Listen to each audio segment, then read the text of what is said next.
علی تو نیمه پر لیوان رو نگاه میکنی یا نیمه خالیش رو؟ خب من همیشه نیمه پر لیوان رو نگاه میکنم آدم.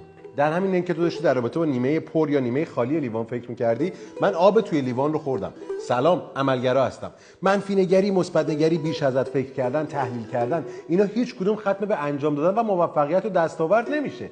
ببین چیزی که باید بهش توجه کنی اینه، لیوان قابلیت پر شدن و خالی شدن رو داره و در نهایت وظیفه پر کردن این لیوان حتی اگر خالی هم باشه با منه.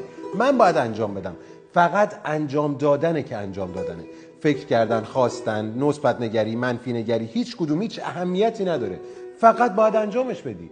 فقط با عملگرایی که میتونی به چیزایی که میخوای توی زندگیت برسی. پس باید شروع کنی به انجام دادن. به جای اینکه این همه بشینیم فکر کنیم، بررسی کنیم، ببینیم داستان چیه، این چی گفت، اون چی گفت، نتیجه احتمالی چه خواهد شد، شروع کن. دقیقاً در لحظاتی که شما دارید فکر میکنید که من این کارو چطور انجام بدم، میشه، نمیشه، یکی دیگه شروع میکنه و انجامش